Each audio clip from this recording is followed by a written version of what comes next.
آج اس کی بڑی کمی محسوس کی جاتی ہے. اور والد صاحب کی ایک چوتھی بڑی خصوصیت یہ تھی کہ اکابرین سے، علماء سے اور اپنے اساتذہ سے آخری زندگی تک آپ نے ایسا تعلق کیا کہ کوئی بھی کام ہوتا تھا تو اپنے بزرگوں سے مشورہ لے کر کرتے تھے. ہمارے والد صاحب، ہمارے ماموں حضرت مولانا عبد الرحیم صاحب نور اللہ مرقدہ، وہ فرماتے ہیں کہ والد صاحب نے جب عکل کوہ میں مدرسہ شروع کیا سن ہجری 1400 میں، بالضبط سن ہجری 1400 میں، تو اس وقت آپ نے 200 سے زیادہ اکابرین اور علماء کو خطوط لکھے اور کہا کہ میں ایسے علاقے میں گیا اور وہاں پر مجھے ضرورت محسوس ہوئی، وہاں کے لوگوں نے درخواست کی اور وہاں پر ادارہ شروع کرنے کا ارادہ ہے، آپ کی کیا رائے ہے اور آپ کا کیا مشورہ ہے اور آپ سے دعا کی درخواست. تو فرماتے ہیں کہ اس کی برکت سے، انہی دعاؤں کی برکت سے اور انہی بزرگان دین سے تعلق کی برکت سے اللہ رب العزت نے اس مقام تک پہنچایا. تو اس لیے آج ہم میں سب سے بڑی کمی ہے کہ ہم اپنے بزرگوں سے منقطع ہو چکے ہیں.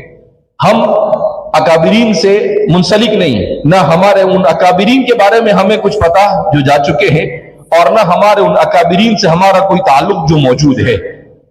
حضرت تھانوی رحمۃ اللہ علیہ فرماتے تھے کہ ہمارے زمانے میں شیطان جب انسان کو بہکاتا ہے تو کیا کہتا ہے کہ بایزید بستامی اور جنید بغدادی جیسے بزرگ نہیں مل رہے ہیں. کہا کہ جیسا زمانہ ہوگا ویسے بزرگ ہوں گے، آپ جیسے ہیں اللہ ویسے بزرگ آپ کو عطا کرے گا. آپ ابو بکر صدیق کو اگر اس زمانے میں ڈھونڈیں گے تو کہاں سے ملنے والے ہیں؟ اسی لیے حضرت علی رضی اللہ تعالیٰ عنہ سے کسی نے کہا کہ کیا بات ہے کہ آپ کے زمانے میں اختلاف ہے اور آپ کے زمانے سے پہلے اختلاف نہیں تھا؟ تو آپ نے بڑا عجیب جواب دیا. آپ نے کہا ابو بکر اور عمر کے مشیر ہم تھے اور میرے مشیر تم لوگ ہو. کہا کہ وہ مشیر ایسے تھے کہ جن کی برکت سے وہ تو وشاورہم فی الامر فاذا عزمت فتوکل علی اللہ. ہم قرآن کو پڑھتے ہیں مگر قرآن کریم کے اوپر غور و فکر کرنا، اس پر عمل کرنا، یہ ہماری زندگی میں نہیں. والد صاحب کی خصوصیت یہ تھی کہ قرآن سے بے پناہ محبت تھی. روزانہ کا معمول تھا قرآن کریم سورہ یاسین کا پڑھنا. روزانہ صبح میں اٹھتے ہی پہلے آپ سورہ یاسین شریف کی تلاوت کرتے تھے اور پھر اس کو ایسے نہیں پڑھتے تھے سرسری، بلکہ تفکر و تدبر کے ساتھ پڑھتے تھے. اگر عذاب کی آیت آتی تو وہاں پر رک کر اللہ سے عذاب سے پناہ مانگتے اور روتے، جو رسول اللہ صلی اللہ علیہ وسلم کا طریقہ تھا. اگر جنت کی آیت آتی تو وہاں پر اللہ سے جنت کا مطالبہ کرتے، اللہ کی رضامندی کو مانگتے. حضرت ام المؤمنین حضرت عائشہ صدیقہ رضی اللہ تعالیٰ عنہ سے کسی نے پوچھا اور حضرت اسما سے بھی کسی نے پوچھا کہ صحابہ اور اللہ کے رسول کیسے قرآن پڑھتے تھے؟ تو فرمایا ٹھہر ٹھہر کر قرآن پڑھتے تھے، اور جہاں پر وعید کی آیت آتی تھی وہاں پر رو کر اللہ سے جہنم سے اور اللہ کے عذاب سے پناہ مانگتے تھے، اور جہاں پر جنت کا تذکرہ ہوتا وہاں پر اللہ سے، اللہ رب العزت سے جنت کا مطالبہ کرتے اور اللہ کے سامنے روتے تھے. تو لہذا ہم جمع ہوئے ہیں تو جمع ہونے کے بعد ہمیں کوئی مقصد ہونا چاہیے. اسی طریقے سے آپ کی زندگی میں نماز، اللہ اکبر، کسی حالت میں نماز نہیں چھوڑتے تھے آپ، کسی صورت میں نہیں. اتنے شدید بیمار تھے کہ آپ بستر سے پر ہل بھی نہیں سکتے تھے آخر میں، مگر اس حالت میں بھی آپ کے وفات سے تقریباً 15-20 دن پہلے کی بات ہے کہ ہم آپ کے ارد گرد کھڑے تھے. اچانک اذان شروع ہوئی، عصر کی اذان. جیسی اذان شروع ہوئی تو فوراً کہا کہ بھئی اذان ہو رہی ہے، جاؤ تم سب بھی نماز پڑھو، میں بھی نماز پڑھتا ہوں. اور ہمیشہ ہمارے طلباء کو اور اساتذہ کہتے تھے، حضرت عمر کا قول نقل کرتے تھے، ان من اہم امورکم الصلاۃ فمن اضاعها فلما سواها اضيع، کہ نماز کا اہتمام ہونا چاہیے. اگر نماز نہیں زندگی میں تو دین آسانی کے ساتھ زندگی سے نکل جاتا ہے. آج ہماری نمازیں کیا ہے ہم جانتے ہیں کہ کیسی نمازیں پڑھتے ہیں، اور اطمینان کے ساتھ سکون کے ساتھ نماز پڑھتے تھے. جب تک کہ آپ چلتے رہے، میں سمجھتا ہوں 2019-20 تک آپ ظہر اور عصر کی نماز مسجد میمنی میں آپ بذات خود پڑھاتے تھے. یا تو آپ پڑھاتے تھے، اگر آپ سفر میں ہوتے تھے تو ہمارے ماموں مولانا عبد الرحیم صاحب پڑھاتے تھے، اور پھر جب آپ بیمار ہو گئے تو مجھے کہا کہ بھئی آپ کو اب نماز پڑھانی ہے. اور نماز ہمیشہ جب بھی کوئی بھی بات ہوئی تو ایک ہی نصیحت کرتے تھے، بیٹا نماز نہیں چھوڑنی چاہیے، دعا نہیں چھوڑنی چاہیے، تلاوت نہیں چھوڑنی چاہیے، اللہ رب العزت سے تعلق کمزور نہیں ہونا چاہیے. یہی نصیحتیں کرتے تھے، کبھی دنیا کے بارے میں کوئی نصیحت نہیں کی. اور آخرت کی ایسی فکر اللہ رب العزت نے ان کو سوار کی تھی کہ عید کے دن میں بیان کر گیا عیدگاہ میں، تو مجھے کہا کہ بیٹا مجھے ایسا لگتا ہے کہ اب زندگی کے زیادہ دن باقی نہیں رہے۔ میں نے کہا اللہ آپ کو عمر دراز نصیب فرمائے۔ کہا دیکھو دنیا سے جانا ہے اور میں اپنے جانے کی تیاری کر چکا ہوں، بس ایک وصیت کرتا ہوں آپ کو۔ میں نے کہا جی والد صاحب۔ تو کہا کہ اس رمضان میں شاید میرے کچھ روزے چھوٹ گئے اور کچھ نمازیں چھوٹ گئی، مجھے ایسا محسوس ہو رہا ہے، تم لوگ مجھ سے چھپا رہے ہو، تو اللہ کے واسطے اس کا فدیہ ادا کر دینا، اللہ کے واسطے اس کا فدیہ ادا کر دینا۔ میں نے کہا یہ کوئی کہنے کی بات ہے؟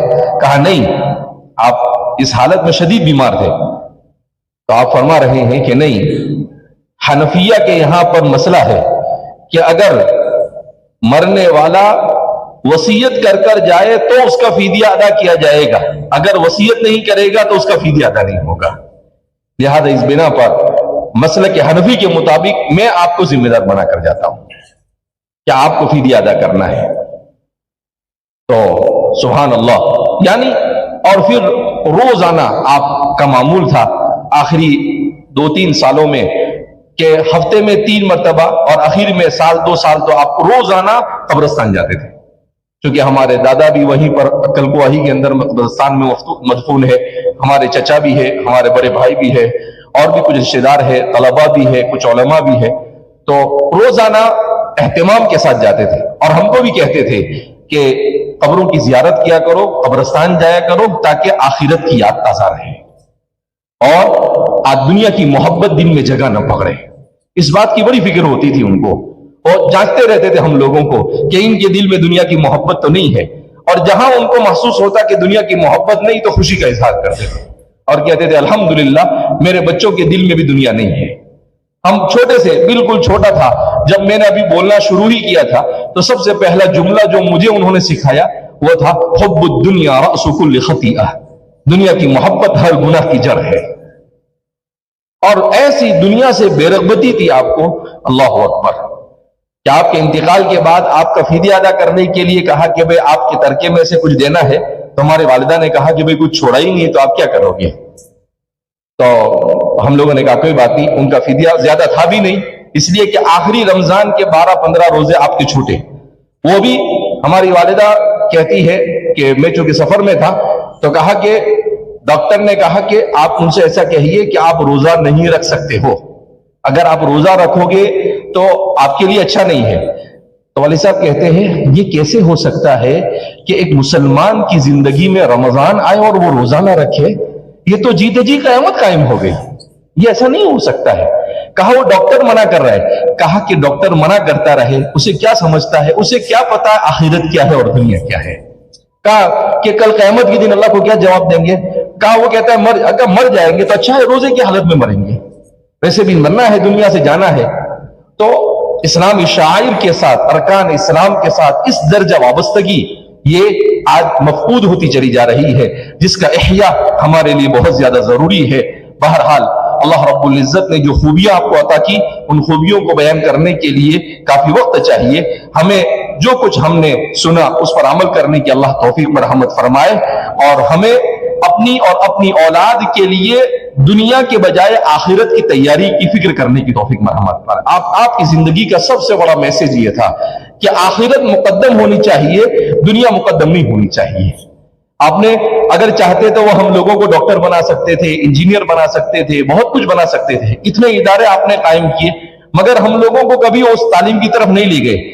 ہمیں کہا کہ 10ویں پاس ہو جاؤ، 12ویں پاس ہو جاؤ، وہ پڑھ لو، لیکن ہمارا اساس اور بنیاد تو دین ہی رہے گا، اور دین کو چھوڑنا نہیں ہے کسی صورت میں بھی۔ تو اس لیے بہرحال ہم سب کے لیے ضروری ہے کہ فتنوں کے اس دور میں ہم ان صفات کو اپنے اندر پیدا کرنے کی کوشش کریں۔ اللہ رب العزت ہم سب کو صحیح معنی میں رسول اللہ صلی اللہ علیہ وسلم کی سنتوں کا وارث بنائے، اور اللہ کے رسول صلی اللہ علیہ وسلم نے جس طریقے پر ہمیں چھوڑا ہے اس طریقے پر ہمیں چلنے کی توفیق مرحمت فرمائے۔ الحمدللہ آپ نے جو ادارے قائم کیے، چونکہ مجھے منور زماں صاحب نے ابھی کہا کہ بھئی آپ تھوڑا سا بیان کر دیں اس کے بارے میں، تو الحمدللہ ویسے تو